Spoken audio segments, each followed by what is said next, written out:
ripe for the picking. Ripe for the picking. So let me jump in real quick about Florida. I actually lived in Florida for a couple years. My family had a house in the Florida Keys for 23 years. Wow. I worked on Florida congressional races.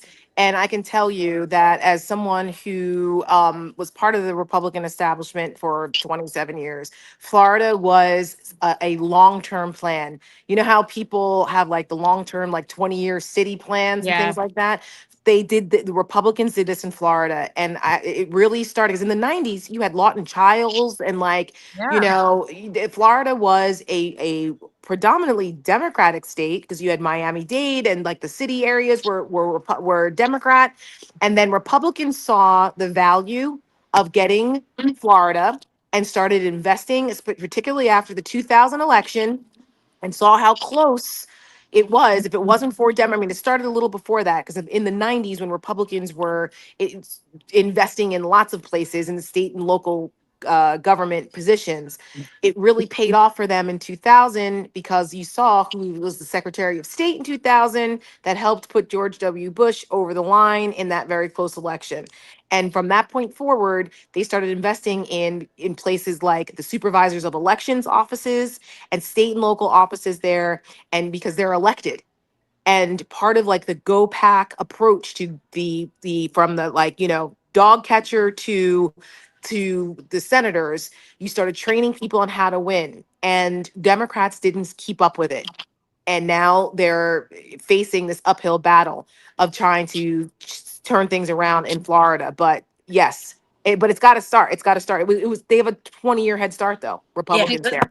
seems like that's a common theme with Democrats playing catch up. And then once we catch up, we have issues on our side and we have the non-insanity on our side. But I keep looking to the Jacksonville mayor race which is coming up again. On us, friends. And I met a bunch of folks from the city council in Jacksonville last night, and they gave me a lot of hope. They really gave me a lot of hope for a lot of parts of Florida. But yeah, I think you're right, Tara. We once again we Democrats, we find ourselves behind. And Jacksonville, when I was working on the congressional campaign back many moons ago, it was in that area. It was against Corinne Brown, where who, if Julie, you remember her, she was a very corrupt Democratic member of Congress. She was Yeah. terrible. And at the time, it was what's her name, who was lieutenant governor for a second. And anyway, that whole race was nuts. But Jacksonville is a huge district. People forget that like the Jacksonville area is one of the largest urban areas in the country, like because it's just spread out. It's humongous. Duval County. And that's another like area where, because it's closer to Georgia, so it's a little redder than like Miami-Dade used to be. But that now Miami went red.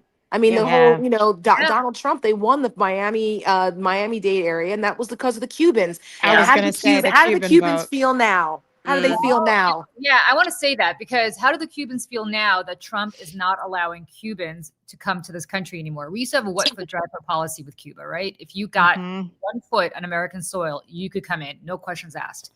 And that goes back to Babe Pigs. That goes back to all of, before our time. But all of a sudden, the Cubans have become people who come from a quote unquote shithole country. So now they can't come in. So I want to know how former Florida Senator Marco Rubio feels about that.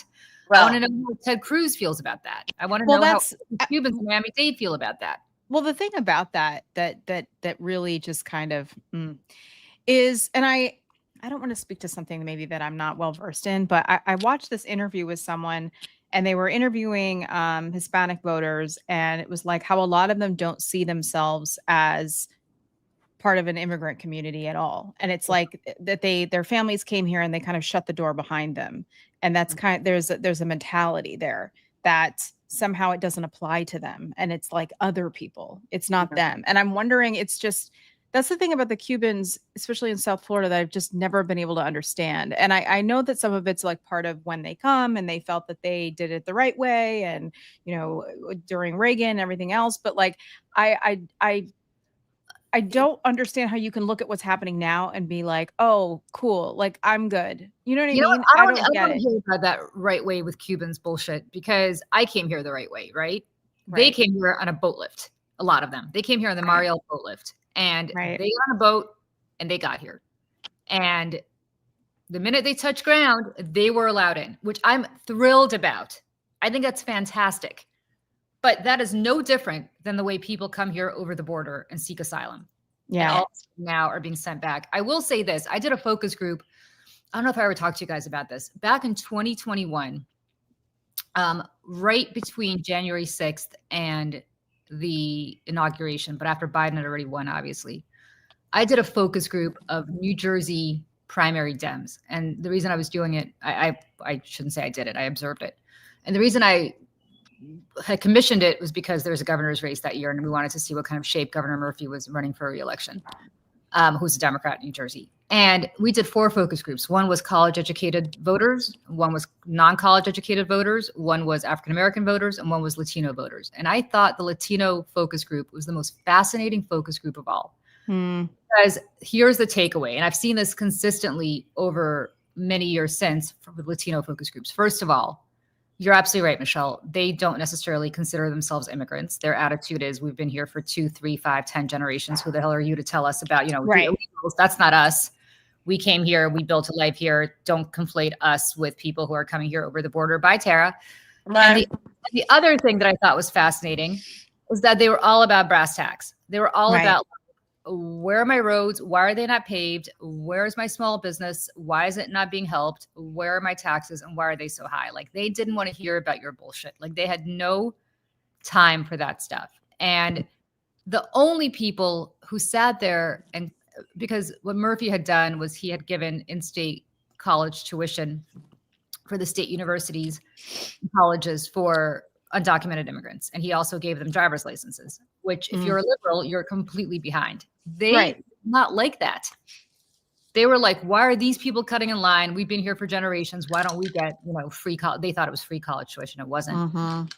So there was, there's a lot of the whole, like, don't conflate us with them mentality, which I think is really interesting. And the only people who truly had sympathy for the undocumented were my cohort, the college-educated white voters, because they tended to be more affluent, and they tended to have more time on their hands to feel, to maybe think about things beyond their immediate, which was fix my shit for me now. Yeah, I think that's something Democrats need to really take stock of, because in the same way, I think free college, when Biden wanted to discharge college debt, a lot of people were like, well, I paid my money back. That's one.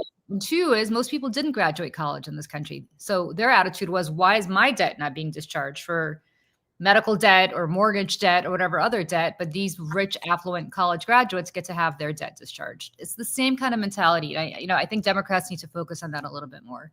Yeah, and I will say to this right way that we keep hearing about. And by the way, as a daughter of a Lebanese immigrant, I saw some of this myself in terms of what you were talking about the sort of not me, that's not fair. And it's like, well, if there's a lot more research on, medical treatment now. Are we supposed to deny people treatment to cancers that we couldn't cure 30 years ago? Right.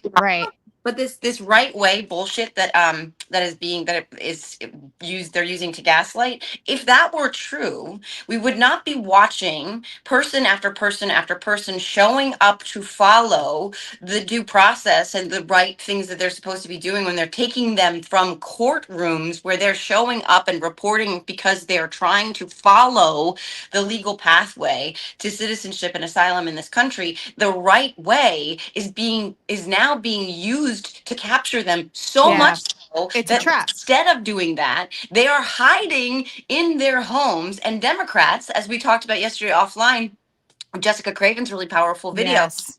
Democrats are helping them hide in their homes. We've been here before, right? Not really necessarily us particularly, but society, the world has. It's because they're being taken and shipped off to foreign countries while trying to do the right thing while reporting. This right way narrative is a lie. It's a cruel lie, and it's a gaslighting, bullshit, propagandizing lie. Because we've seen high school kid after high school kid and parent after parent disappeared while showing up to do the right thing. You guys, I was on CNN on Thursday night, maybe I want to say. I'm so sorry. Well, I'll get to that. I'm just kidding. I'm just kidding. No, I'll get to that in a minute. 'Cause Scott made it back too. Scott was not there, but a guy named Ben Ferguson was there, who I don't know if you're familiar with, but is a right-wing talk show host and, another one of these guys. And we started talking about immigration, and he says that he has a very good friend who is married to an undocumented immigrant, although he called her an illegal, which I fucking hate that term because nobody's it's just so like dehumanizing. Anyway, yes. And that's the goal. Yeah. That's the point, I guess. But he said his friend, and he had dinner with them, and she's she should get deported because he basically said to her, "You're here illegally, therefore you should get deported." And I said, "Did you call ICE on her?" And he was like, well, and I go, "Well, if she's here illegally and you think she needs to get deported, why don't you call ICE on her?" And he's like, "Well, now she has to blah, and he kind of equivocated. And I was like, of course. Because you have no problem calling ICE on strangers. You have no problem with ICE coming to Dodger Stadium and arresting whoever they want to arrest, whether it's the ground crew, whoever the hell else it is. You have no problem with them coming into schools and into hospitals and into churches and into wherever other sanctuary places and getting them. But of course, because it's your friend's wife, even though she's an illegal, you're not going to call ICE on her. Like, the whole thing is such bullshit. And then Trump, of course, with his nonsense of like, well, you shouldn't come for them if they're on farms or they're in hospitality because that's going to impact business. Him. Right. It's rules for thee, but not for me. It's like, as soon as it affects me, then, oh no, it's so,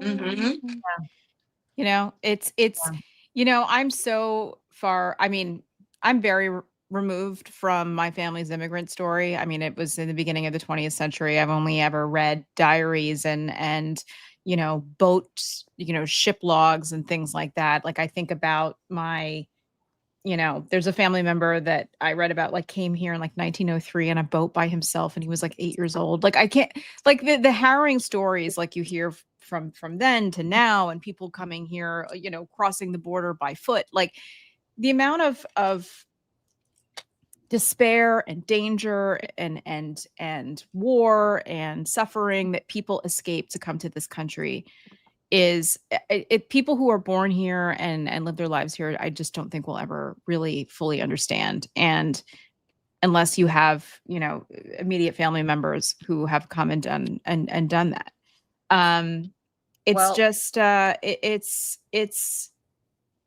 Let me at some point we've become an incredibly, I don't know, a different brand of cruel. I don't know. Let me read you a note.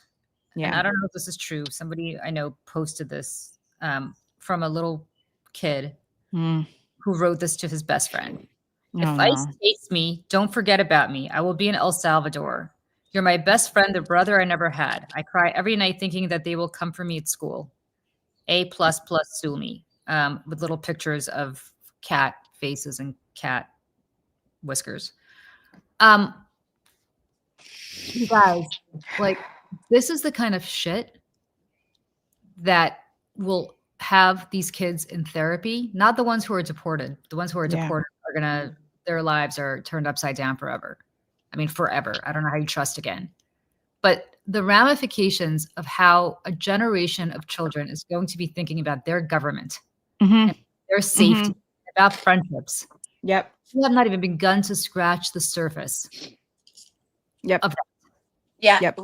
Joe, I don't know, do your kids have anybody?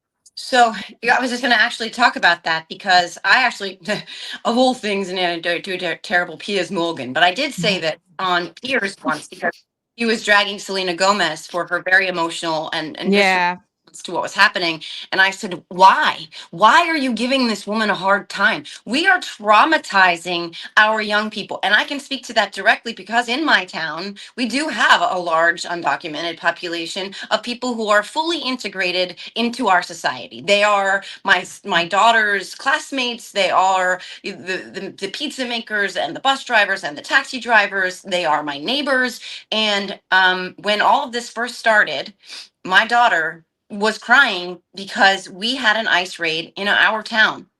And all of the kids, she's 12, she was 11 at the time. All of the kids around town were texting each other on Snapchat to try and make sure that their friends knew that ICE agents were there. And Abby was crying because she was worried that her friends were going to be taken or that their parents would be taken. And then what do they do? This is the kind of thing that my kids are a small little microcosm of American children all over this country right now who, like you said, Julie, are growing up distrusting our government isn't just some oppressive force. Our government will steal their friends and their friends' families for nothing, for merely existing, for the color of their skin. And we think that that's not going to have long-ranging generational impacts. No, friends, it's not just what's happening now and the trauma that's being inflicted now. Julie, you're exactly right. This is going to echo and ripple for so long. We already have a disconnected voting population who people who just want to unplug kids in particular, and why not? But now you're going to add to that and exacerbate that by making them hate our government and mistrust our government and live in fear. That is also the point. That is by design. None of this is accidental, and we have a lot of work to do to heal this country, and we have to figure out how we combat what they're doing with messaging that is hopeful and promising and encouraging and not oppressive and terrifying and scary. But this, just to this last point I'll make about this, what we're doing to our young people. Abby, again, 12 years old, and last week she woke up and she said, if they nuke New York City, Mom, will we die? Will we die? Same daughter who, by the way, in the morning after the election in 24, called me crying because her friends were texting her that I was going to have to leave the country because they were going to come and round me up. This is what we are doing. And it's not because I'm politically engaged. Maybe that was, but as a whole, when you've got 10 and 12-year-olds texting each other that there are ICE agents coming for their friends, that's a problem. That's a problem of Republicans making, and we have to do everything we can to combat that while calling it out at the same time. You're absolutely right. And go ahead, Michelle. No, I was going to say, and this is where it's, we have to remind people that the Holocaust began as an industrialized deportation effort with Jews and others, and mostly Jews. And as that was the final solution, right? And it was somebody like Stephen Miller who looked at a group of folks and said, off they go. And then they, and they did it outside Germany. So they didn't have to do, deal with any, first of all, Germans, and also different set of laws as they were invading other countries. And, they would run out of room. And then the detention camps became extermination camps. Again, an industrialized extermination of an entire group of people. Now, again, I always say the lack of imagination is a very dangerous thing. And I don't know what's happening to these people when they leave. None of us do. Mm-hmm. We have no idea. Let me tell you something to your point, Michelle. I went to Berlin for the first time in 1993. I was 20 years old. This is 1993. This is almost 40 years after the end, 50 years after the end of World War II. And the only thing that I could think, literally the only thing that I could think at the age of 20 was anybody that I saw over the age of 70. I kept thinking, and what were you doing during the war? Mm-hmm. And in retrospect, I realized that's unfair. Yeah. But as a 20-year-old, my only thought seeing anybody who might have been in their 20s or older, or even teenagers during the war, was, what role did you play? Because I'm Jewish. What role did you play in trying to kill me? And the other thought that I had that was very odd was, if I were walking down the street right now, there's this big street called Unter der Linden, which goes past the Reichstag. It's kind of like their Fifth Avenue. And I was thinking, if I were walking down the street 50 years ago, I would have been snatched up, sent to Auschwitz and killed, right? So that is, I'm not even German. And I was certainly not around during World War II. And then 2 generations later, that was the thought that was going through my head. What do you think any Latino, or frankly, any immigrant, doesn't have to be somebody from South and Central, who comes here in 20, 40, 50, 60 years is going to think about us when they see us hobbling around in our 70s and 80s and saying, what did you do? Right. and we bringing this back kind of full circle, like we were talking about calling them illegals, right? This other prong that is so important, where I actually see this on the other side of things in my kids' peer groups as well. There are kids who are passing around memes, about deportation being good, and about, like terrible, horrible memes that my son will show me that kids put up on Snapchat that are disgusting and reprehensible. But what they're being fed steadily, by the way, this is another thing my son said to me. He's like, no matter what I do, Turning Point ends up on my feed, which is terrifying. Right. Son's not looking for that. My son, same thing. He goes, who's Charlie Kirk? I go, what? Yeah. Yep. My kids know who Charlie Kirk is, and they're 12 and 15. And luckily, my daughter also knows that the clip of Charlie Kirk telling girls they should go to college to find husbands is a bunch of bullshit.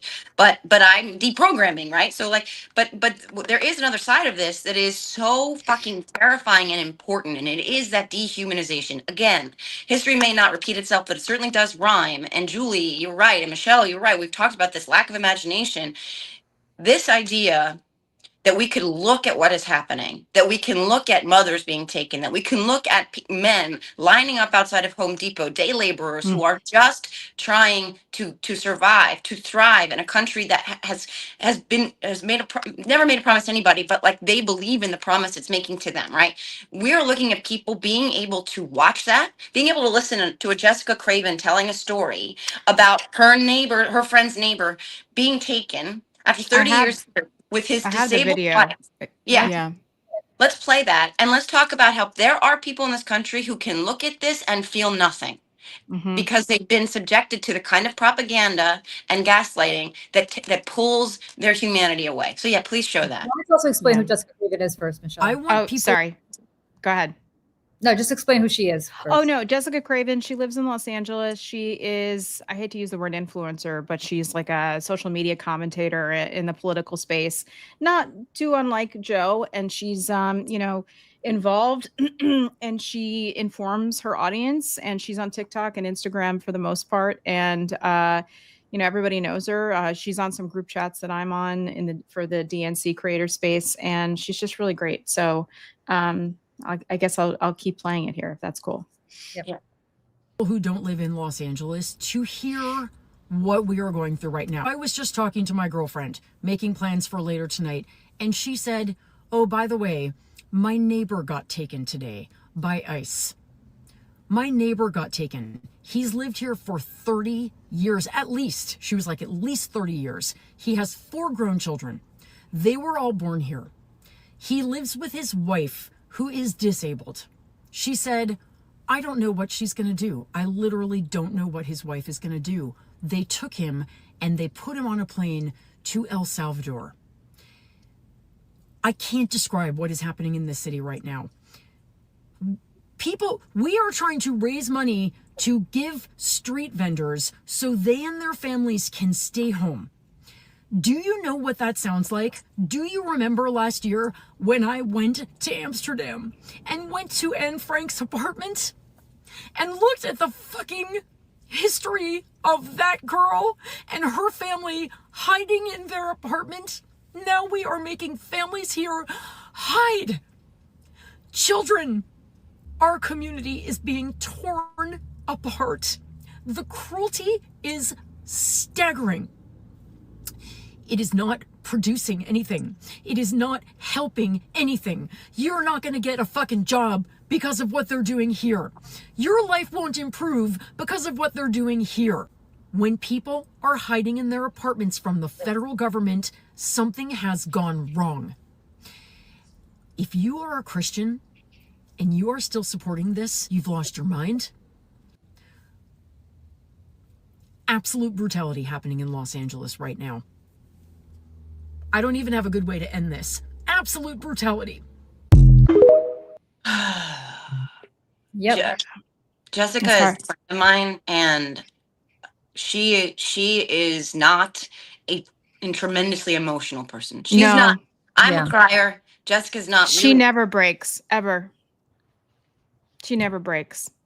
And what? Yeah. Sorry. I'm sorry, Michelle. Yeah. No. Please keep going. Please. Just what she raises there. I've decided I'm going to write a Substack about this today. What she raises there is this question that so many of us keep circling, which is how does this awfulness, how does this cruelty, how does it help you? How is your life better? How are you winning? Because I keep seeing these gifs of Donald Trump doing the double-fisted jerk and twist in my replies to horrible, abject, unabashed, unabated, relentless cruelty. And you tell me to cry harder. I want to know, what are you winning? What are you gaining? How is your life better? How is a job you were never going to get suddenly yours? How is a spot in a college your kid was never going to get suddenly theirs? How is your income better? How are your prices lower? They're not. They're not. So what you're learning is that other people's suffering doesn't have to mean anything. It can just be for the sake of suffering. It can just be so that someone else, they, them, those people, is subjected to something you don't think is coming for you. And it is, because that's how this shit works. Because you were not born with an all-access pass to Club Broligarch, friends. You were born to end up on the same fucking side of this shit as everyone you are cheering for now. And I am sick and tired of those fuckers in my replies telling me to cry harder because a child's mother was taken to another country she fled because she was afraid for her life. Jessica's landed on that there in this incredibly powerful and moving video, and I think we have to keep reminding each other about our humanity and the cruelty, because the second we really lose that, it's all over. It's all over. Yeah. Also, I will tell you what it's about. I will tell you what they think they're getting, and I know this from the decade that I spent at Fox News, and I with every fiber of my being, I know this is the answer to your question, Joe. And you're a normal person, and you're not mentally deranged, so you don't understand what they believe. The advantage to this for them is that they're owning you. They're owning the libs. The whole point is that you're crying. That's it. It is not making their life is being made better because your life is being made worse. Right? It's not a rising tide lifts all boats mentality. It's at least I'm not doing as well. At least I'm not crying. Maybe I'm not doing well. Maybe I'm still working in the coal mine. Maybe I'm still getting black lung disease. Maybe I'm not getting a job. Maybe my marriage is falling apart. Maybe my kids are addicted to drugs. Maybe I'm an alcoholic. All of that is true. But you know what? At least I'm owning the libs. Yep. And you know, if I'm going to do a Substack about anything, actually, it's going to be about that. That is the raison d'etre. I'm sorry to use French terminology. It's words that I should swear to myself, like bad word. That is the reason for being. That is their existence. It is to own the libs. The whole point is that Jessica Craven is crying. That makes them feel good. The whole point, Joe, is that you are crying. That and I'm crying, and Michelle is crying. That makes them feel good. That's it. That's the Trump ascent. That is what Trump. That is how Trump became Trump. I don't even expect him to solve their problems. They're not stupid. I mean, they're a little stupid, but they're not totally stupid. They know he's not going to solve all their problems magically. Yeah. But you know what? God damn it. He's making Joanne Carducci cry. And that's good enough for them. Because Joanne Carducci's been on her moral high horse, in their mind, making $1 zillion, trolling them. And now they're going to be trolling her. Yeah. The complete and utter disconnect between the reality that they think we all live. The fact that they all think that if we have college degrees, that we're sitting there in our ivory tower smirking at them and making fun of them, which I have never met anybody who I would ever want to be around with a college degree who ever mocks anybody who doesn't have a college degree, but they all think we do. They all think we mock them because they don't make, $1 billion, because they all think we do. I don't know why they think that. Nobody on this chat makes $1 billion, but they all think we no, not even. And the irony here is the people who are leading this movement all have Ivy League degrees or Ivy League adjacent degrees. Yale, Harvard, UPenn. Oh, yeah. I mean, it's the irony here. And yet you look at somebody like Joe Biden, I forget where he went to undergrad, and then he went to Syracuse Law School. I mean, like the most blue collar, normal guy, and yet he's the elitist. But they and if they're not calling him an elitist, they're calling him a senile dummy, idiot. It's just, and that's the thing is like, I sometimes think that liberals or I shouldn't say liberals, but people on the left or people in the opposition sometimes try to shapeshift in order to, counter this. Like, well, if they're doing this, so I'm going to be this. It doesn't matter what we do.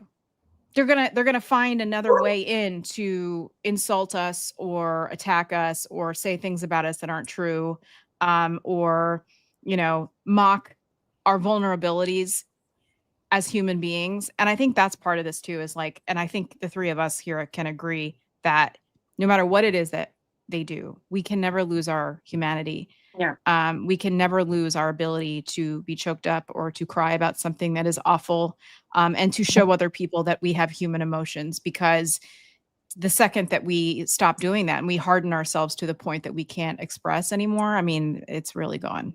But it's also about not taking responsibility, right? It's also about like, my life sucks because those illegals came here and did, to your point, Joe, did what to you? Take your job that you were going to be picking strawberries in the fields? Like, what exactly did they do? Right. Like, were you going to be delivering DoorDash in New York City? Like, what did they do to you? But nevertheless, my life would be great if not for. Right. Yeah.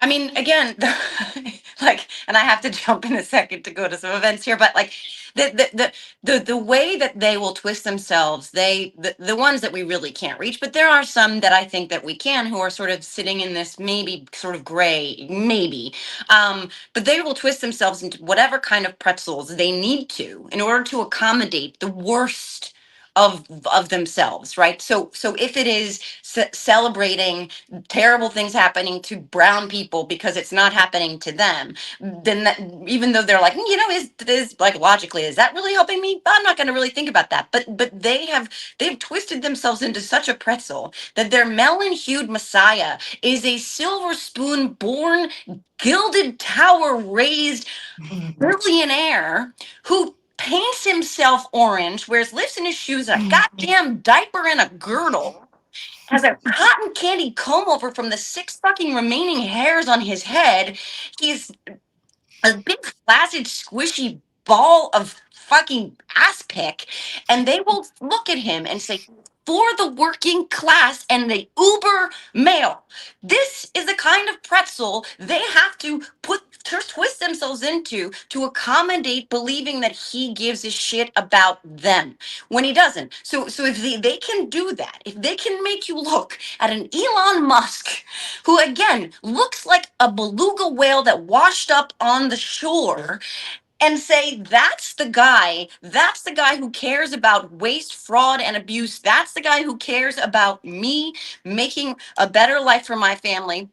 And Donald Trump as some champion of the working class, someone who literally sees everyone he interacts with as disposable and dispensable, particularly those people who offer him nothing. And outside of your book, which you've already given him, you offer him nothing. They will do whatever it takes to convince themselves that what they already fundamentally think they believe jives with what reality is. And that's that cognitive dissonance piece that the Republicans have been so adept at by feeding into your worst impulses, by feeding into this idea that you were promised something you didn't get because of someone else. And like, Democrats, to battle that is the real challenge, I believe, because like to go in there and somehow be able to get them to see something they physically, psychologically cannot see, which is reality. We just went through this where Joe Biden's economy was the strongest among our peer nations. They saw our economy is tanking. Our economy is tanking right now. Inflation is rising. Jerome Powell just said we should expect it to continue. We should expect it, jobless claims to continue. But they will tell you that the economy is strong. This is the machinery we're up against. But also, like, to break a lot of that spell just requires constant storytelling, constant showing people where they are, that people like them are walking a reality they don't want to accept. And that's hard, but that's the work we have to do. That's the work we have to do. And also, and I know you need to go, Joe, but like that's where the storytelling in comparison to this other side of the coin there is the explaining. And Democrats are doing way too much explaining. Stop explaining things to people. Stop. Yeah. You can give, I think we can give bullet points of things that are most important, but otherwise we have to tell human stories, because it is not until you can put yourself in the shoes of other people and see how they are suffering, or how they are, feeling the effects of something else, that maybe you can change their heart, because you have to change this first before you can get here. Yeah. And that it's just so important. And if I see one more video from a Democrat talking to the camera for 6 minutes explaining the highfalutin policy language stuff, like I'm like, nobody understands what you're talking about and no one cares. Everyone's eyes have glazed over, like, stop. But if you tell stories about actual human beings and talk in plain language to people, I mean, I feel like I'm losing my mind and taking crazy pills. Like, and we're always catching up. We're always trying to catch up, because again, the Republicans never take a day off. MAGA never takes a day off. And so we spend all this time, just sitting on our hands and doing nothing. I'm not us, but I'm saying Democrats, because the four of us, like, we're always on it. And they're so set in their ways that they don't want to change and they don't want to adjust. And it's maddening, because things are dire. This is life and death, and this is the future of the republic. And if it survives at all, and they're just like, la di da, I can't. Well, here's what Republicans understood, and Democrats, for some god awful reason, still don't get, right? Like, as somebody who comes out of the campaign world, everybody talks about how they hate negative campaign ads. Everybody hates negative campaigning. Guess what? They work. The reason you see it all the time, it works. And I promise you poll test a couple of ads, you could have nice ones about me explaining policy to you, or I can have one with somebody burning your house down, and I guarantee you the one with burning your house down is going to resonate more. It just is. And what Republicans have done so effectively is they've tapped into the anger. If you look at Fox, their entire 24/7 lineup is anger. Yeah, they're foaming at the mouth over there. Everybody's constantly angry about something. Like, I would wake up in the morning whenever I get the rundown, I was like, what are we angry about today in the show? And it was like literally 5 blocks of anger about something.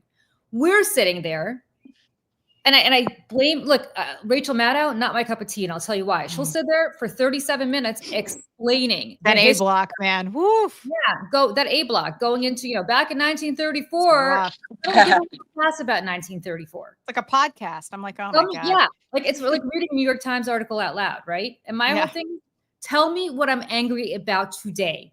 Rally the troops to go to the barricades. That's what we need. Rally the troops to go to the barricades. Don't give me an explainer for the last 70 years as to how we got here. I don't really give a rat's ass how we got here. That is for the historians to figure out. My job is for you to get pissed off to go vote. Well, Joe.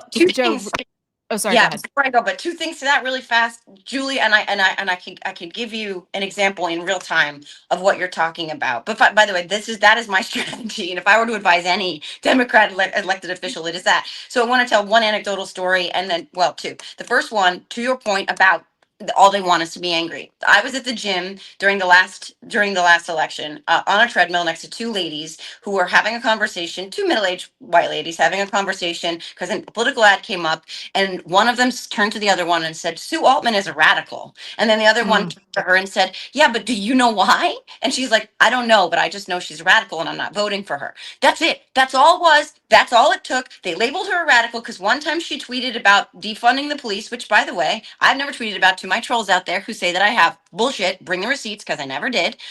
Reform the police is what I've said, and I believe that Sue Altman has said that that's what actually she meant in retrospect, yada, yada, yada. But that was enough. That was all it took. Enough people who were not dialed in enough saw ad after ad. We saw this with Kamala, it's for they, them. We saw that. So that, Julie, you're exactly right. So Sue Altman lost in part because all they did was have to slap that label on her, and that off to the races. My anecdotal story for where we are now, and somebody understanding, because we had this conversation, friend, understanding that in the moment of crisis, you're out there all the time, and you meet the moment with the same force. You meet the moment with the same intensity. You get in the muck and the mud. Hi, Gavin Newsom. Yes, I'm talking to you. You don't sit back and have a podcast with Charlie Kirk and Steve Bannon. You go out there and you give it right the fuck back to them. Which he is now. And he is now, and it has been very successful. And he's been getting kudos for it, even from me, because Julie, you're so right. And this is the thing about the Democratic Party that is infuriating to me, is that they've turned themselves the other side into a goddamn cult of personality where they worship a melted Oompa Loompa who doesn't stand for anything, who's not even a fucking Republican, because they are able to adapt. Meanwhile, my party is still talking like it's 1986, and they won't give up. So many of them will not give up their holds on power and influence. Why? Not because they want to actually promote the party or the values of the party, because of the dollar bills. That's it, plus also access and power. But they're not letting our party move forward because they lose literally financially if we do. And we could talk about that all day long because that is something that drives me absolutely crazy. As we should.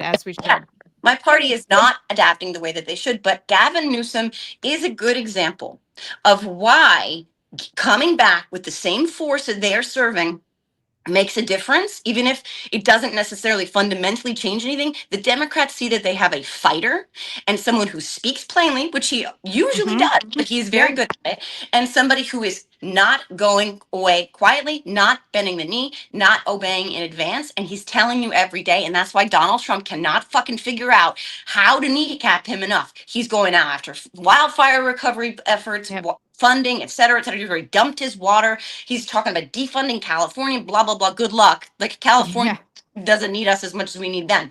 But I just want to say that this is, if I were to advise, and I tried them all every day of my life, Julie, it is exactly that. You have to go at them. It's the time for being polite is over. I know when you get in the mud with the pig likes it, but then you get the fuck out of the mud and you leave the pig down there to rot. That's what we need to do. We need people to speak plainly and to meet this moment with the same kind of fervor that the Republicans are bringing every day. Well, you know what I think, Joe, before you go, and I'm going to leave you with this, and I'm going to shut up. There is a vacancy for a Democrat running in the 7th Congressional District of New Jersey against Congressman Tom Kaine, and I think Joanne Carducci should consider him. So I'll just say, Lord knows, nobody. I mean, that's I'll let you go. I'll let you sleep on that one. I just have one question for you, Joe, because it's true, Alden's a radical. You're not, and paint you that way. But I guarantee you, I know Tom Kaine, and I know you would kick his ass. I would very much like that, but I don't know. I don't know if you guys saw my Gmail inbox. You'd be like, Joe can't do that. You know what? Nobody. I don't really. Yes, you can. Yes, you can. I don't think these things matter anymore, quite frankly. But I just have one question for you, Joe, because the Rose Garden thing, just really quick, paving over Jackie Kennedy's Rose Garden. Now, I made a video about this. I put it on my Instagram, and it has gone viral. Oh, really? Oh, yes. I woke up this morning and I was like, oh my God. And you know, I put it to the last track on the Camelot cast recording because obviously, and used some archival footage of Jackie and JFK and John and Caroline playing and because I think that the paving over the Rose Garden isn't just about the Rose Garden. I think it's an example of just more, I'm dead inside, I'm Donald Trump, and I don't care about anything, and I don't care about history, I don't care about the American people, I don't care about, anything. And that's, I made that video, and I know that you've posted about it too, Joe, because I've seen actually your tweet, embedded in a ton of news articles about this when I was actually looking for stuff about it. I'm getting 3 kinds of responses. One of the responses is, I agree with you. The other one is some people who don't know me and are like, oh, you're not upset about people kidnapping children off the street, but the Rose Garden upsets you. And I'm like, yeah, okay. The third is the MAGA people. Now they're coming to me saying, oh, white lady tears about a Rose Garden. Get over it. It's just grass. It doesn't matter. Blah, blah, blah. And like, that's the thing. But can you imagine if it was like, I don't know, Melania's garden and Jill Biden paved over it or something? Like it has more to do with like Jackie and like the history and like, it's the people's house. It's not Donald Trump's house. He doesn't own it. And he's not Saddam Hussein. I mean, yet at least, but the reaction to that from the right has been very interesting and very telling to, again, the lack of moral center that all of them have and the lack of respect for history. The reason they're so triggered by it, the reason they're so outraged by it is because it hits something that they cannot recognize in themselves, which is bothers me. This isn't who we are, right? Like Mm-hmm. in there somewhere, they can't recognize it because they've been programmed to a point where like actually sitting with their own realities and their own reactions to things and their own moral center, right? Yeah. Doing that is something they can't do because if they do that, then everything falls apart around it. So they're Mhm. looking. No one can look at a photograph of the rose garden, the grass and the rose garden, the grass that Jackie Kennedy had put in place. No one can look at those pictures of bulldozers dragging it up, digging it up, flattening it, turning into this cold space. No one can look at those pictures and be like, "That's right, that's Right. America." Right. We can gaslight about the giant, used car dealership flags Right. all day long. Well, and also the technicality. They're like, well, they didn't technically take up the flowers. I go, yes, they did. Melania ripped up the flowers during the last administration, and now they're ripping up the rest of it. But you know what that's about? That is because Jackie Kennedy was on the cover of Vogue, and Jackie Kennedy was perceived to be the perfect first lady. And he feels like Melania, not because he gives a shit about Melania, but because she's an ornament to him, is not getting the same respect from the same cognoscenti that he thinks that Jackie Kennedy was getting support from. Why is Anna Wintour not putting her on the cover of Vogue? She put Joe Biden on the cover of Vogue. Yeah. Why is Melania not getting all these covers? Why is Melania not being dressed by these designers? Why is Melania not being treated the way Jackie was? That's what that's about, right? If you're not going to give me the respect that I deserve, / Melania, who, again, let me stress again, not that he gives a shit about her getting any kind of respect, but because she is an appendage to him. If she's not going to get that kind of respect, then I'm going to destroy all that which you're going to compare her to. Well, if you remember the first inauguration, she came in with the very best Jackie Kennedy impression with a glove. Yeah. Great, by the way. And the whole point was she's the new Jackie Kennedy, and nobody bought into that shit. Well, if she's not going to be the new Jackie Kennedy, let's destroy the old Jackie Kennedy. Well, because she's, first of all, she's she did not come through an Einstein visa, friends. She's been in this country as the daughter of a Lebanese immigrant who spoke broken English until he passed away. I understand this, but she came into this country on an Einstein visa and can barely string together a sentence in English now. Okay, like the honest fact. She struggles to read every script she has. She plagiarized Michelle Obama's speech, by the way, or had her people do it. She's married to Donald Trump. So let's just, this is not a genius. They're trying to package her into this genius. But the thing is, because authenticity is everything, the American people know, yeah, she's attractive. Sure, she's got big fake tits and hair. Right. Plastic surgery up the wazoo and new heart, kidneys, whatever. But Julie, what this is also about is Donald Trump slaps a goddamn fucking Trump on every fucking thing he touches. It can be the size of the building in Chicago itself, and he can't yet, I stress yet, do that to the White House. He can't yet put a big fucking neon sign. He's going to try. Right. Barack Obama, remember, one of the original sins here is at one of the correspondence dinners, Barack Obama made fun of Donald Trump long before he ran for president with this funny picture of the White House with a neon sign on it that said Trump. And the whole crowd laughed at him. And oh, Lordy, does the narcissistic sociopath not like that? So he was hell-bent on retribution of every kind. But the joke is not so funny because we are really not so far away from that reality. So because he can't do it yet, what is he doing? He's pulling out his little peen, his little freaking mushroom peen, and he's pissing all over our house, a house that I could cry thinking about. You trolls are going to love this because I'm probably going to cry again because it is sacred. It is a space of reverence. It does not belong to any man or any woman or any administration. It belongs to us. It was built on the backs of slaves, and we have to treat it with more respect than that motherfucker. And by the way, I don't know if people saw it. Spoiler alert, if you saw the Captain America movie that recently came out, there's a scene where the Rose Garden and part of the West Wing is destroyed. And I was watching it with my kids, and I started crying because I was worried that it was like actually prophetic. And here we are. Wasn't some evil Hulk. It's this piece of shit who is so inferior, so small in the pants, so unexceptional, so incurious as to our American history, doesn't give a fuck that because he can't slap his name on something yet, he needs to destroy it and model it in his image in some way, shape, or form. And he's doing that to our building, friends. It doesn't belong to him. And I do have to go. But like it's about accommodating his mail order fucking besting birther bride's fucking ego, but it is about slapping his fucking name on everything. And as we know, one thing that Rick Wilson says that is right is that everything Trump touches dies, and the White House is Not included wrong. on that list. Yep. Yeah. What I said on my post is he doesn't love America. He hates America, and he remakes it in his own image, cheap, cruel, and dead inside. Yep. That's Yep. exactly right. That's exactly right. Joe, So, go get Joe, 'em. we love you. We're going to start a IE for Carducci for Congress, whether you like it. I'm going to start a PAC for your exploratory Anybody wants committee. to donate to it? We can't coordinate with Joe anyway, so we're just going to start it. I just want to debate Tom Kane, but he won't debate anybody, so that's not going to happen. But I would, if no run required, I would very much just like to put him on. We'll ambush him, Joe. I know where he hangs out. We're totally going to do it. You're totally Okay. running. I don't care whether you like it or not. Enjoy Florida. Come back to New Jersey. We're going to run you. All right, Joe. Michelle. Yeah. On that note, while we say goodbye to Joe, I have a dilemma. My fellow New Yorker here. Okay. We have a mayor's primary on Tuesday, and if anybody here in the chat wants to provide some advice, all right, you guys, here's the dilemma. I'm not sleeping over this, which is a problem.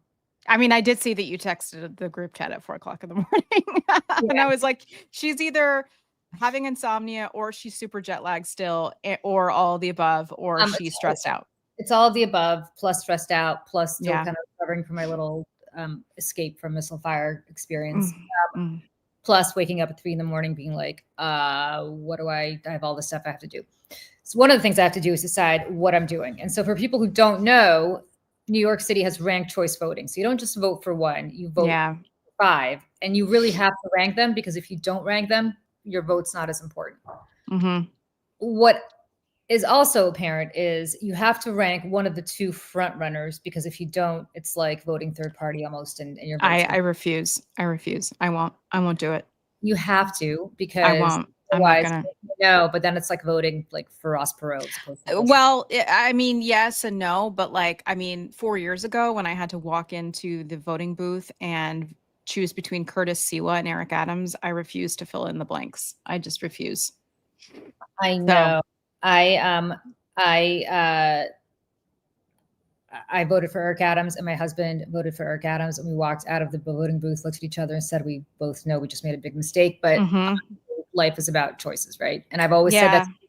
I've always said that to people specifically who didn't vote for Kamala Harris because of Gaza. I know. You know what? Life is a series of choices.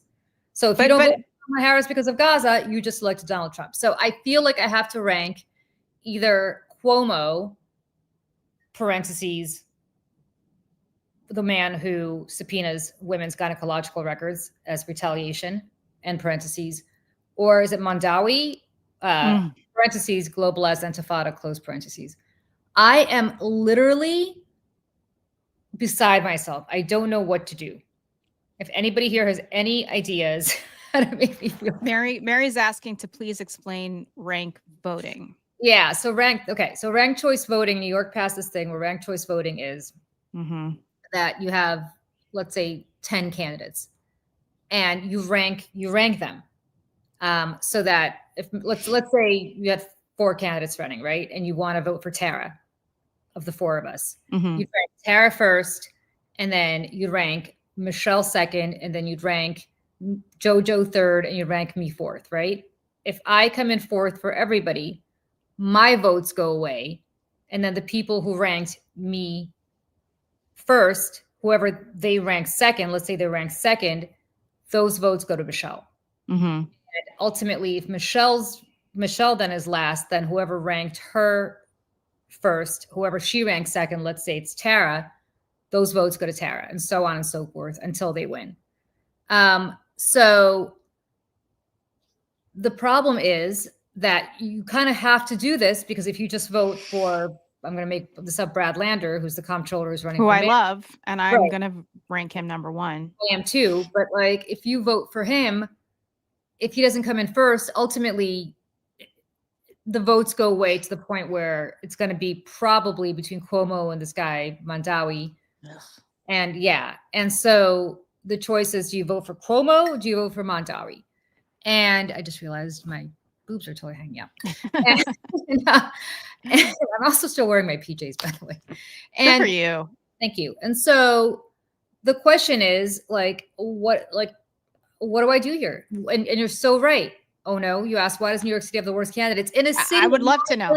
People, why? Oh, why can we not get somebody good to run? I said to my husband 4 years ago because first of all, I was screaming from the rooftops during the primary, being like, do not rank Eric Adams. Do not rank Eric Adams. I was a Catherine Garcia person.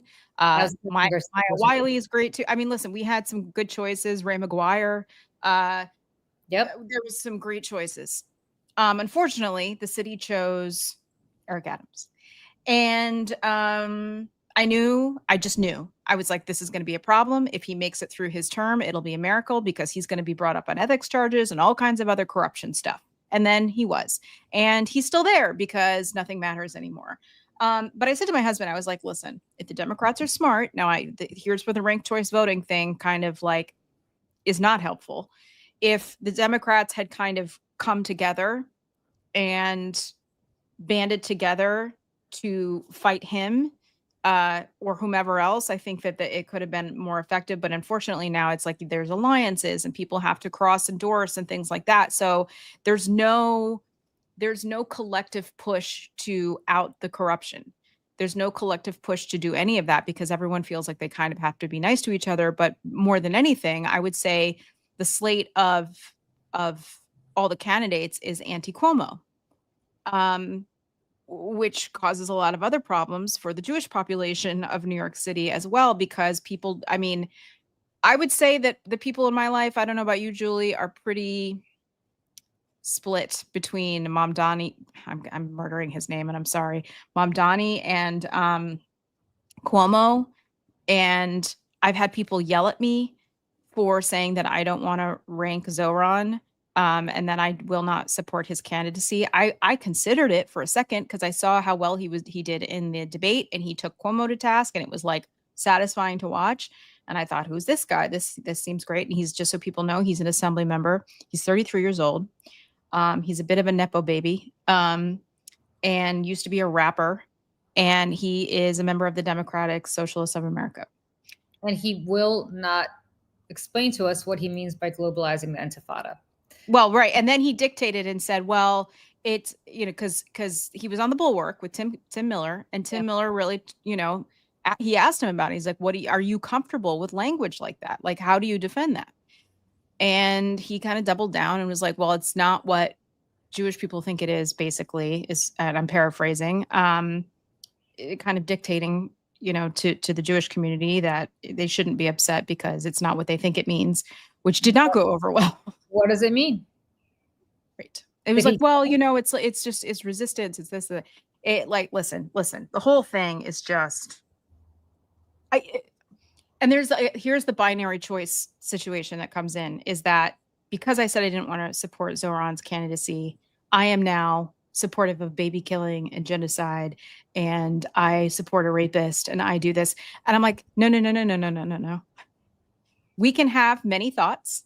We can think in nuance and context and all kinds of other things. We can think critically, right?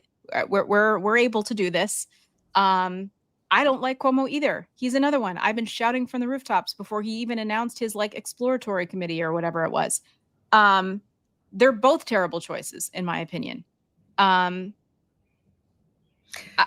don't know what to say. Yeah, somebody here said I voted for Eric Adams over Maya Wiley. No, I didn't. I was talking about the general election where he was a candidate, and he ran against a guy named Curtis Sliwa, who is a crazy Trumper who I know. Oh, he's nuts. He's a wackadoodle, Guardian Angels guy. Insane. And he's going to be the Republican nominee again.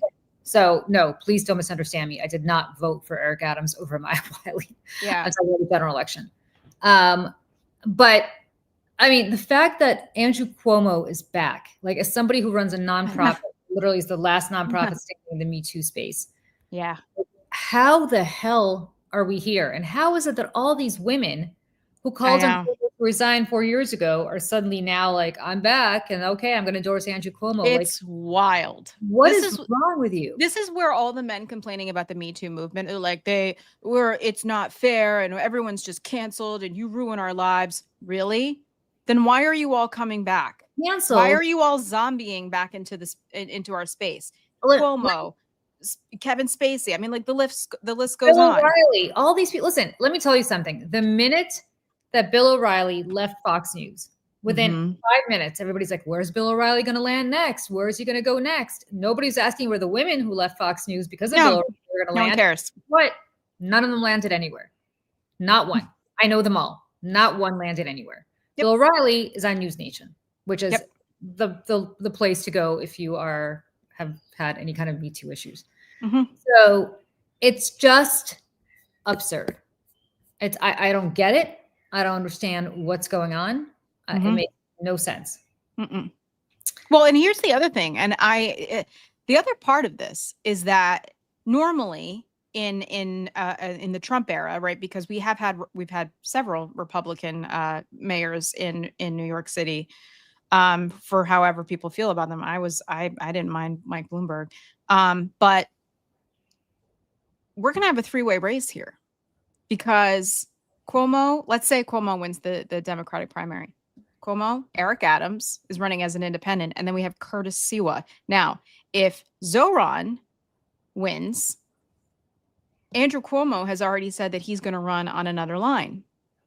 So there's a chance that we're for sure going to have a three-way race. There's a chance we could have a four-way race. And that, I don't know who wins that. I don't know who wins that. If Zoran wins, Eric Adams becomes the mayor again. Yep. Because there's no way that any member of the Jewish community is going to vote for that guy over Eric Adams. Which again is heartbreaking because Eric Adams has gone full on Trump. Like, oh, he's terrible. He's terrible, and has been a horrible mayor, by the way, a terrible mayor. What does he do? What does he do? Nobody knows. Right, he goes to the club. Yeah, that's all he does. So I don't understand. You're absolutely right. In a city of 9 million people, how we ended up with this shit show. But Tuesday is around the corner, and I got to make a decision. And I just don't know what to do. But I feel compelled to rank one of them because, again, if I don't, I'm kind of throwing away my vote. So I don't know. It's very upsetting. And if anybody, it's very upsetting. Yeah, it's just awful. And I cannot believe this is the position that we're in. And again, this is a Democratic primary in the era of Donald Trump. You'd think the fucking talent, sorry, Dad, would be better. And why are good people not running for office? I can answer that question because who wants to run in this kind of environment? Right. But nevertheless, I will run anybody. I will literally come out of retirement and pro bono your campaign if you are a good candidate for anything. Well, and here's the other part of this is that the people who I think actually could be good mayors are polling at like 2%. And Adrienne Adams is Speaker of the City Council. She's the head of the City Council. Zellner Mayeri is also fantastic. I love him. Brad Lander is great. He is a workhorse. He's currently the New York City Comptroller. He was a City Council member before that. He's done incredible work for Gowanus in Brooklyn. The list goes. I mean, Michael Blake, sometimes, I mean, I don't mean this personally to him because I think he's a really, really nice person. He's incredibly smart, but sometimes is a little bit like over the top, but still could have been fine. Scott Stringer used to be New York City Comptroller. I used to be the vice president of the club that he was a member of with Jerry Nadler and like all those people. But somebody was writing here too. It's like, why did Clyburn come out for Cuomo? I don't know. And I didn't even know that happened, actually. I don't know. Yeah. Listen, and oh no, you wrote Cynthia Nixon should have run again. No, she shouldn't because Cynthia Nixon. God, no.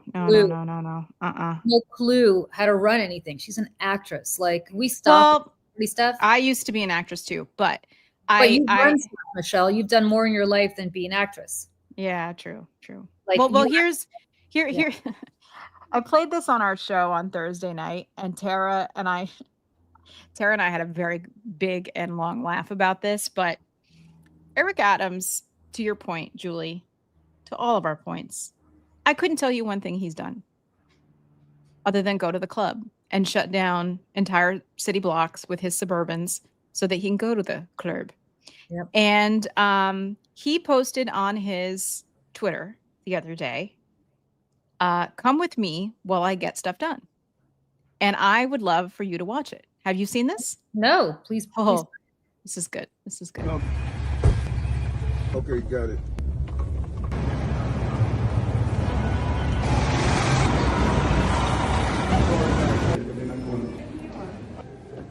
I'm gonna go into a private meeting.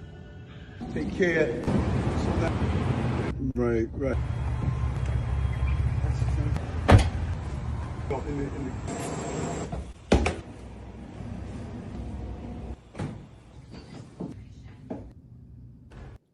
The end. Shut up. Is this, he made this?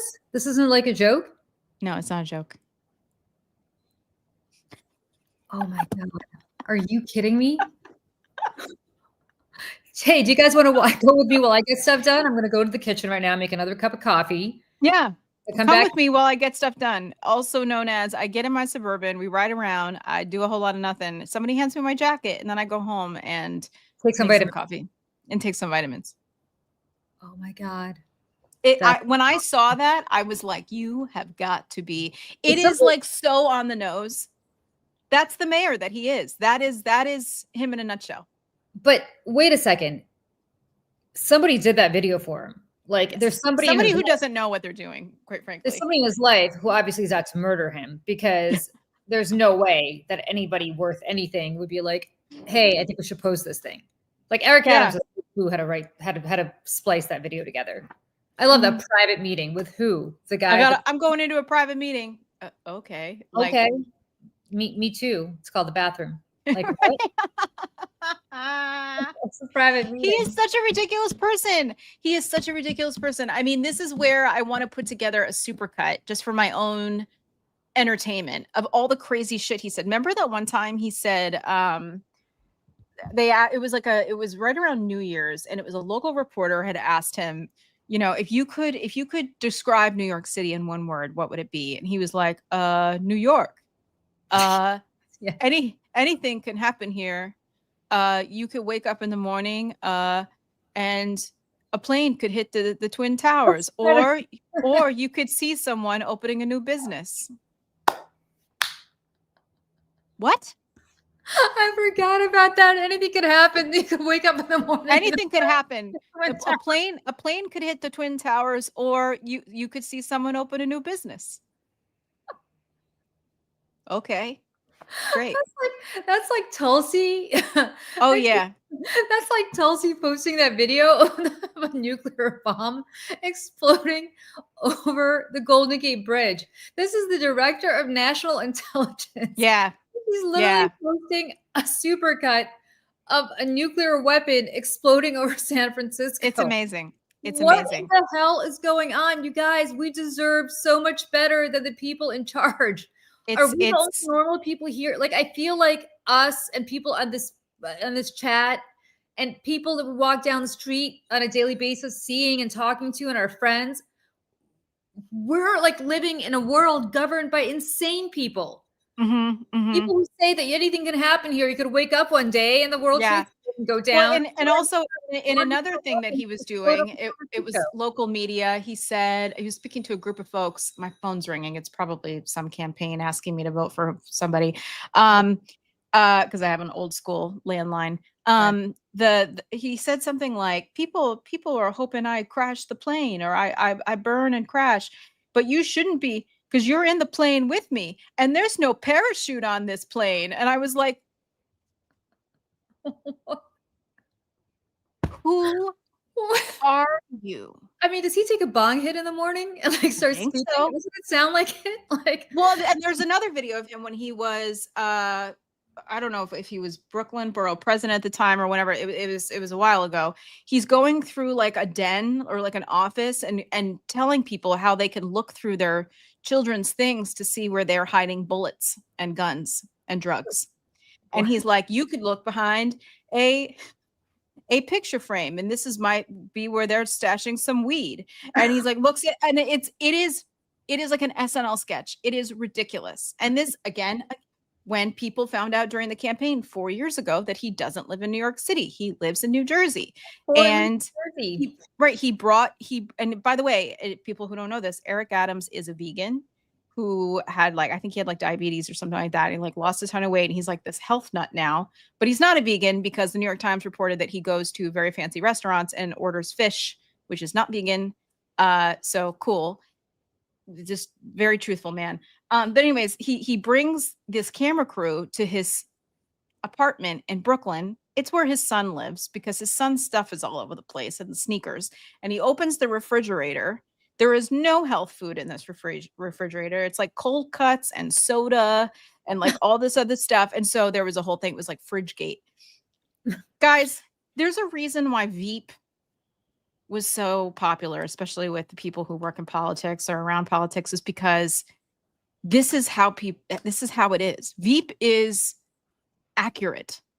It is ridiculous. People are ridiculous and unserious. There's a handful of people, I guess, who are serious and are smart and whatever, but like for the most part, man, woof. It's like a clown show.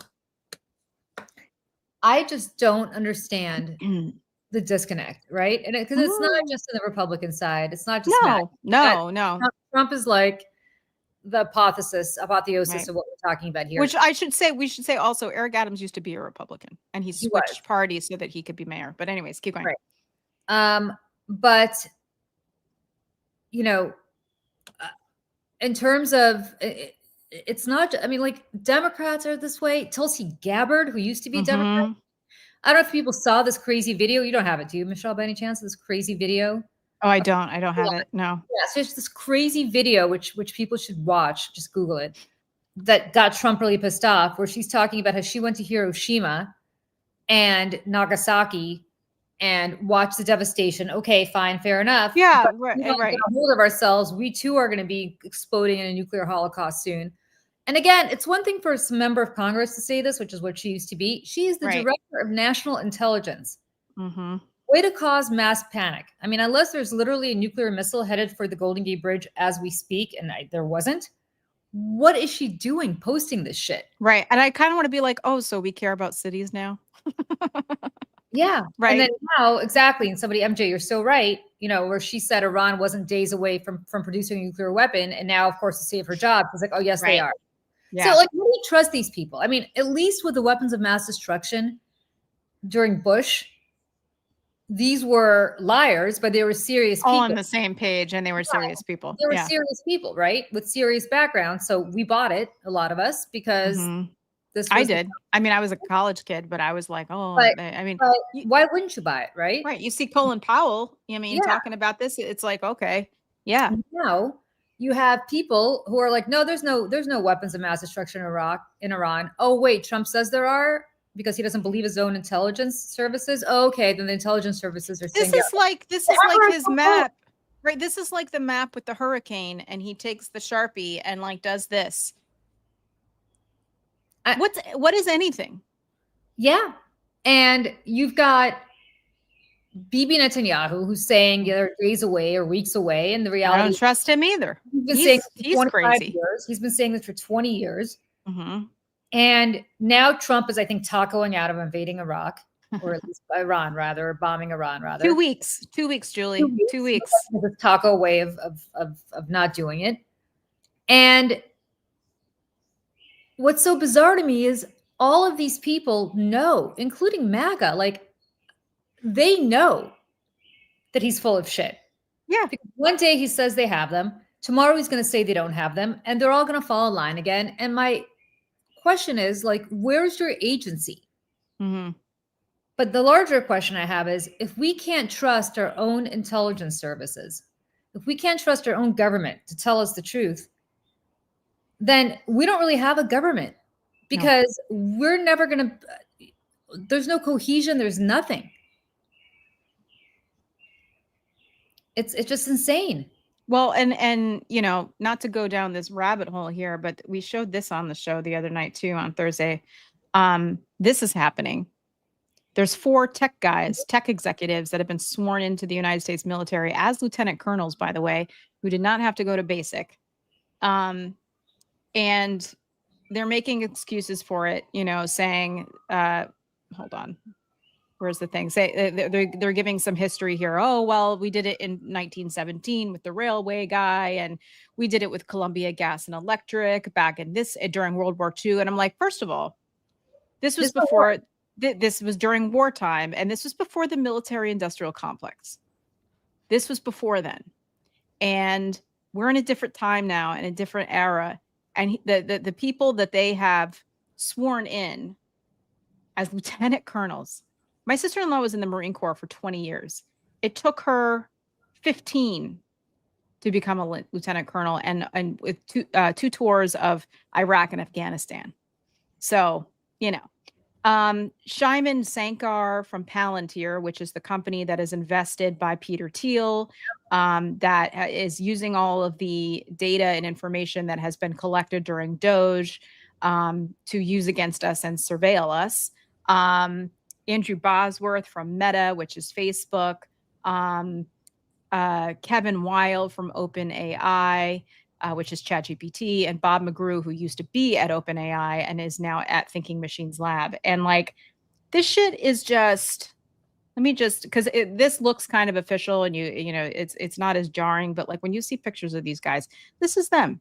They're like rich tech guys. They're like multimillionaires, and they now have access to sensitive information about our national security and weaponry. And listen, that AI drones and predator drones and all that stuff, that's the next frontier. And there's so much scary about this that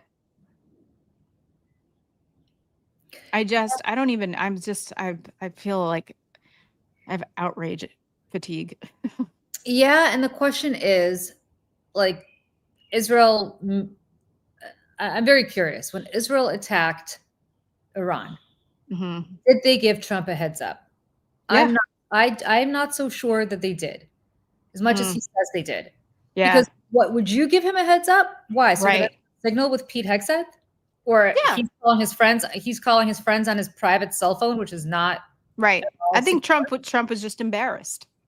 Yeah. I mean, I think they were like, yeah, we gave him a heads up. And Trump's like, of course I got a heads up, because if he didn't get a heads up, he'd look ridiculous. Right. Right. I'm not so sure. Or maybe they said we're thinking about it, but I don't think they gave him the kind of details that. Yeah, that would be with the state of things now. I mean, and also, I mean, doesn't Tulsi Gabbard, didn't she have some like, I mean, I just remember for the longest time being called an Assad apologist and everything else. It's just like, I mean, who knows who she's, she's a Russian asset. You guys. Yeah. Tulsi Gabbard is a Russian asset. Whether she's a useful idiot or she's a witting Russian asset. Yeah.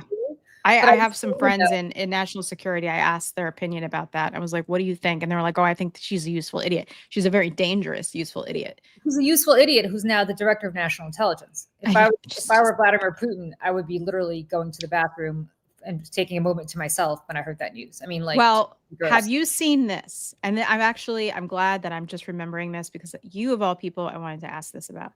So this is kind of happening all on Twitter right now. Do you know about this? Have you seen this? Yes. Why don't you tell people what it is, though? It's very interesting. Yeah. So Igor Shushko, right? He's Ukrainian, right? Am I getting that right? I think he is. So this guy, Sergio Gore, claims to have been born in Malta, but so he is in charge of he's the director of White House personnel. Personnel, yeah. He's really powerful. I mean, very powerful within the administration. That's him on the right. He claims to have been born in Malta, but the Maltese government has no such birth record.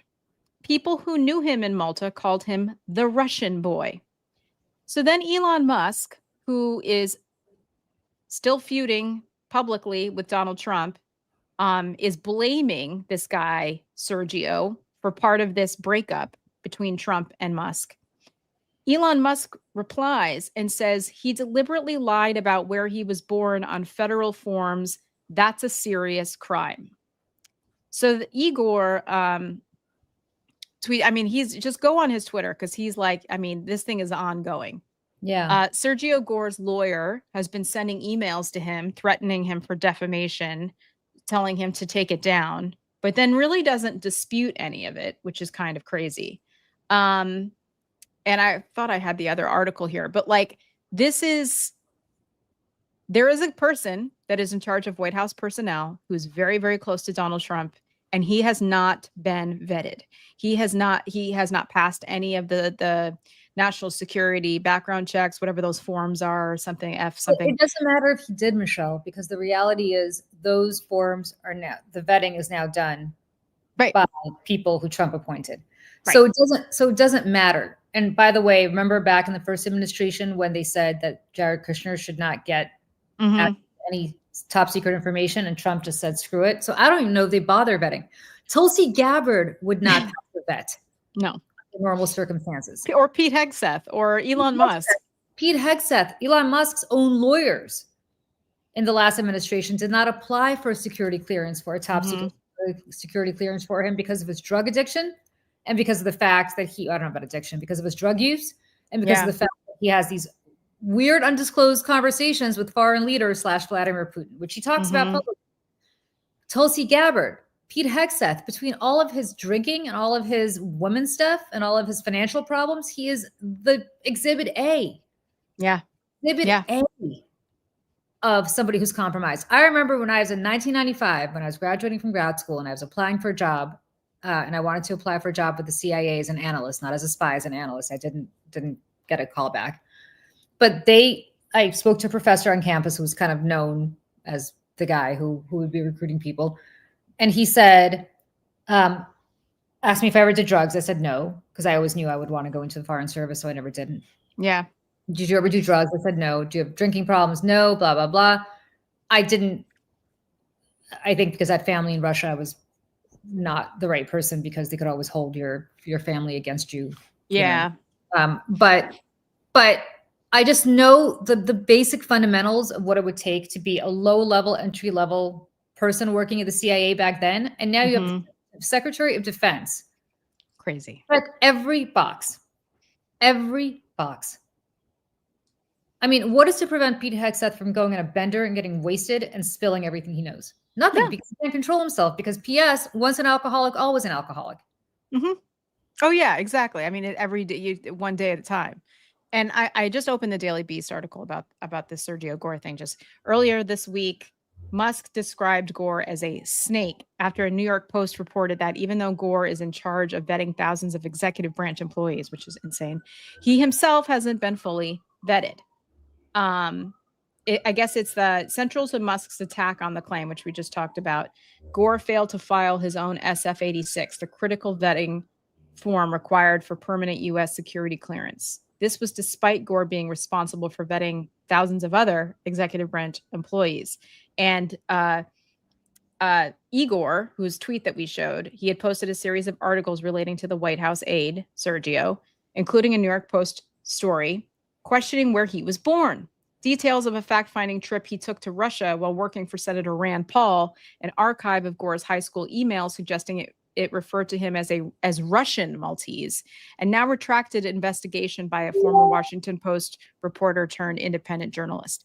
I mean, the whole thing is insane. And the Russian, I mean, you know this better than anybody. The Russian spy apparatus is dedicated, and they play the long game. And I mean, I was reading an article. My husband is kind of like obsessed with this stuff ever since we watched The Americans.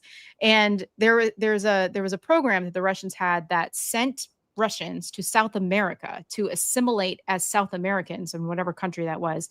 So then they would come to the United States as South Americans, and there would be like a layer, and they would spend years and years and years there before they came to America to be Russian spies here. Crazy. As part of that exchange, that prisoner exchange, about a year. Yeah. I remember that. Two of the people they sent back were Russians who were sent to, I believe, Argentina. And then, if I'm not mistaken, then sent to either the Czech Republic or Hungary or somewhere, I think it was the Czech Republic, to spy. But everybody thought that they were Argentinian, even though they were Russian. And so, including their kids who were born in Argentina. Yes, who didn't know. They were like, huh? What's going on here? Kids. It was literally right out of The Americans. Totally. And so, I mean, The Americans is based on a true story. Remember, The Americans is based on all of the people living here. And so the Russians play a very long game. There is no doubt in my mind that at best you have useful idiots high up in the Trump administration. At worst, it's something more. Yep. There's no doubt in my mind that Trump was either a useful idiot for 40 years or something more. Nobody will ever, ever, ever, ever convince me that Ivana Trump, who defected in 1970 something, 77, I believe, from the Czech Republic. Right. Married an Austrian ski instructor, moved to Canada, and then somehow came here to the United States and hooked up with Donald Trump, and notably was allowed to travel back and forth to visit her parents back in the Czech Republic. Now, I will tell you, as somebody who also left the Soviet Union, also left from behind the Iron Curtain at that same period of time, Right. going back and forth. Once you left, you were dead to them. You would never see your family again. That was the trade-off. That was the trade-off. You don't get to go back and forth and visit like you're going on vacation. And yet she was allowed to do that. Take the kids to the Czech Republic, have the kids spend the summers with their grandparents. Bullshit. Nobody will ever convince me that Ivana Trump was not at least Czech intelligence adjacent, if not full on part of them. And nobody will ever convince me that in 1987, when Donald Trump went to Moscow, that he just went to go at a time when he was majorly in debt, had serious debt problems, had serious womanizing problems. He is ripe beyond belief. Yeah. Krasnov, right? I mean, remember that story that came out in February? I mean, I don't even know if he knows. Yeah. I don't even know if he knows, but nobody would ever convince me.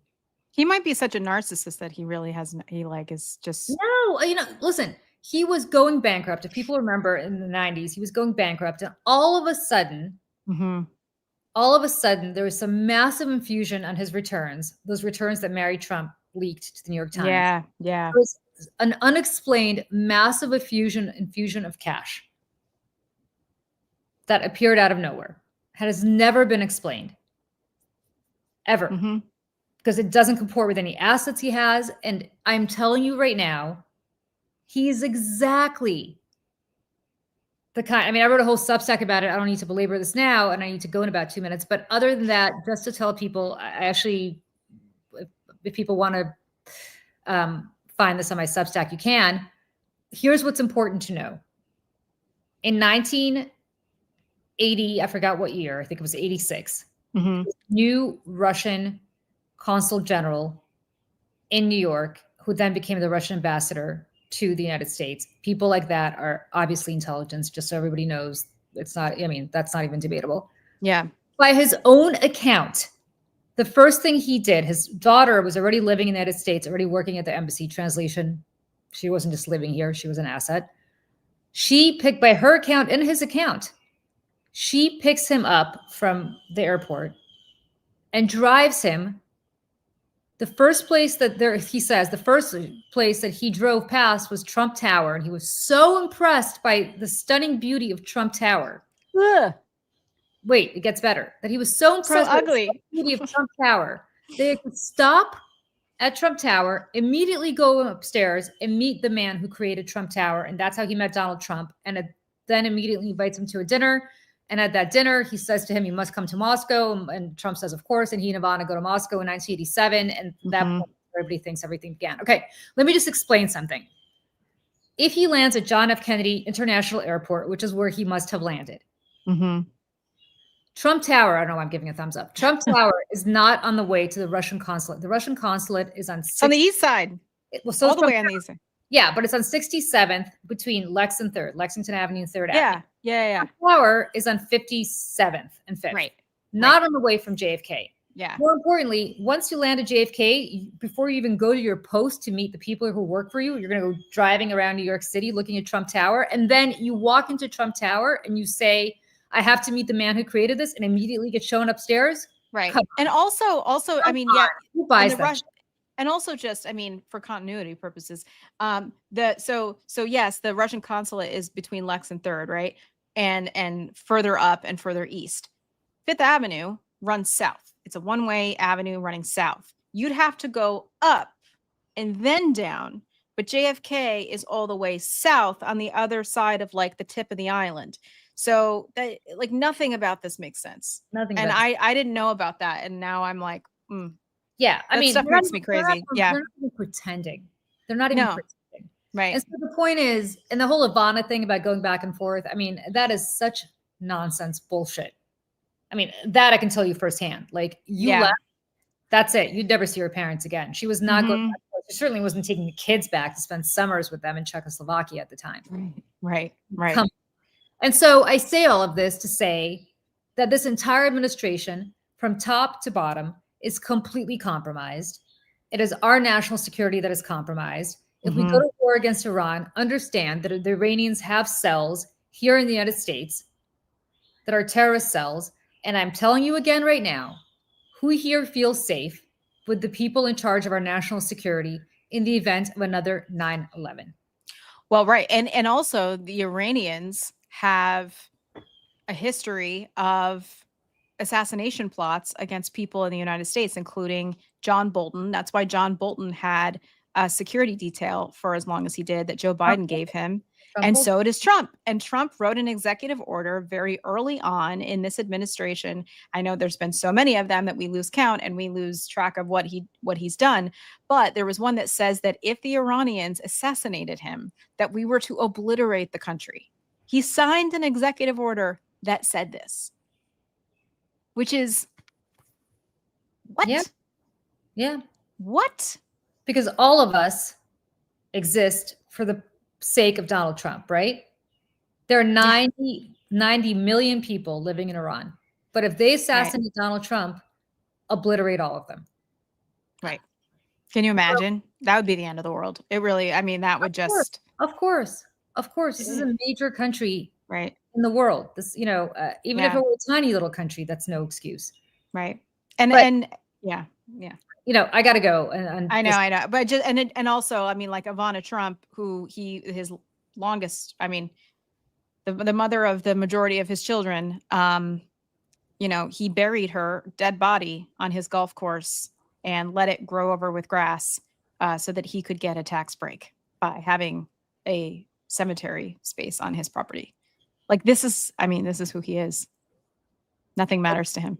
We are living in a very precarious, I hate to say this on a beautiful Saturday, but we're living in a very precarious time. Yeah. Where the president of the United States and everybody around him is A, deeply unqualified. Kakistocracy, B, deeply compromised. And C, does not give a rat's ass about the American people. And we're doing this at a time when we are potentially about to go to war. A war with a country that is several times the size of Iraq, many times the size of Afghanistan. And which my sister-in-law reminded me, I did not know this. She was texting me because she retired last year from the Marine Corps. She said, if World War III begins, I will be called back. They can call me back for another decade.